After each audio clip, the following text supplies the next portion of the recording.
Hello, everyone. Mad Dog here. Here to talk to you today about sedimentary rocks. I'll talk to you about igneous rocks on Monday. Today we're going to talk about sedimentary rocks. The next video will be about metamorphic rocks. And then we'll move on to whatever topic I feel I want to go to at that point, which could be volcanoes, because I actually have had the request to have, for me to share what I know personally about volcanoes. So, sedimentary rocks. As the name suggests, sedimentary rocks are formed from sediment, which the sediment is composed generally of one of two different things. It's either composed from geological detritus, as this article on Wikipedia says, which is basically minerals that have been eroded off of other rocks and then deposited either through glaciation, wind, or water in other locations, and then they're cemented together to make the rock. Or biological detritus, which is organic matter, which is what things like limestone is made out of. So sedimentary rocks are extremely common just about everywhere. There's different types. There's not a whole lot really to say about them. It should be pretty obvious what they are. As I said, they're composed of sediment that has been cemented together. Now, different types of sedimentary rocks. Of course, there's sandstone. That should be pretty obvious what sandstone is. It is obviously stone that has been made up of different grains of sand, and the sand is either deposited by water or by wind. And you can tell when you look at a piece of sandstone, how the sand that composes it was deposited, because there will usually be cross bedding and different things like that. You can actually see shapes of sand dunes in wind deposited sandstone. And sandstone is generally pretty erosion resistant. It does erode. All sedimentary rocks erode, but it is more resistant to erosion than other types of sedimentary rocks. Many of the bluffs and hills around where I live are capped with sandstone. Of course, if you live in Arizona or the American Southwest, sandstone is very common around there. There's a lot of sandstone formations to be found in New Mexico, Arizona, Utah, and even southwestern Colorado. Sandstone should be pretty obvious what that is.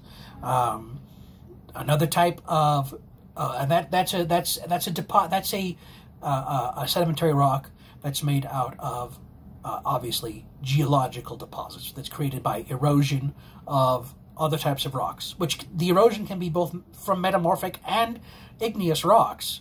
I'll go into what metamorphic rocks are, of course, next time. So the next type, or another type of sedimentary rock that's very common, is called shale or mudstone, which, again, what it is should be pretty obvious. It's made from mud deposits. It generally has some biological material in them because of the name. I mean, you can find fossils are easy to find. Fossils are found in both sandstone and shale very commonly. Shale is also, like I said, very common. It underlies a lot of the depositional, the rocks around where I'm at. A lot of the rocks at the bottom of the basin, like the Colorado Springs Basin where I'm at right now, are shale, specifically the Pierre Shale. Shale is generally a rock that erodes very easily. It breaks apart very easily, it erodes very easily, and it's just because of the mineralogical content. But you will find fossils, particularly plant fossils, in shale. But it's, again, another very common rock, sedimentary rock. Another very common sedimentary rock is called conglomerate, which is generally made up of a mixture of various different types of minerals. It looks like welded gravel, really. It's not as common, but there is conglomerate like the Up north here from where I live, there is a town called Castle Rock, and there is a type rock formation, the Castle Rock conglomerate, which is a type rock. You know, it's named for the location where it was identified, and it's a conglomerate. You know, it's more specifically. See if I can pull it up here. Give me a moment. All right. So again, conglomerates are dominantly composed of rounded gravel. So it's basically gravel that has been welded or cemented together into a rock. Again, I mentioned breccia last time when I was speaking. That is also a type of sedimentary rock. Volcanic breccia is a sedimentary rock, even though it's made a totally different way. It's made through volcanic action.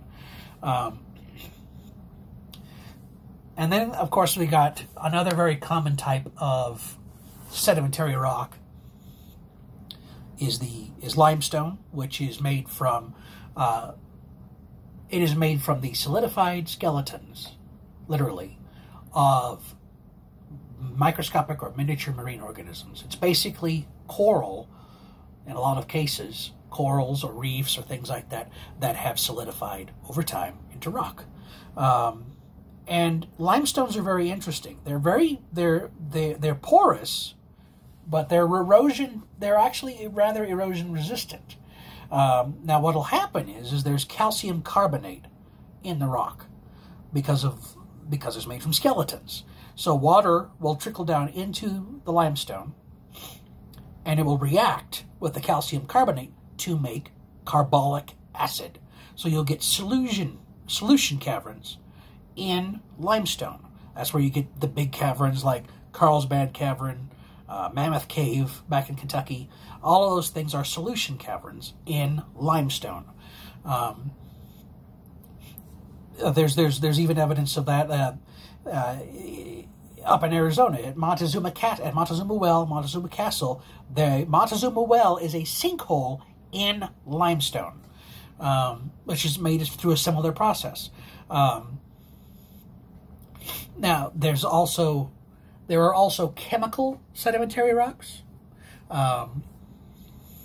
These are rocks that form when mineral constituents in a solution become what's called supersaturated and then inorganically precipitate, which means they're not coming from a living process. Common types of that include halite, which is rock salt, gypsum, which you may be familiar with. There's also other forms of biological or biochemical sedimentary rocks besides limestone. And I mentioned the chemical sedimentary rocks, but biochemical. There's others. Coal, for instance, is a biochemical sedimentary rock. Then there's also chert, which is very similar to limestone and is often found in association with limestone, but it usually comes in actually rounded balls. The chert does. This is probably not making as much sense as I would like it to. Sedimentary rocks are interesting to me, yes, but I'm more interested in volcanic and igneous rocks instead of metamorphic rocks and such things like that. So I may not be quite as knowledgeable.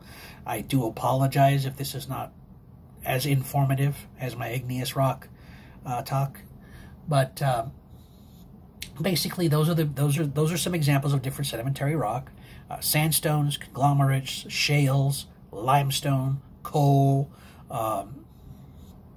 chert, halite, gypsum, breccia.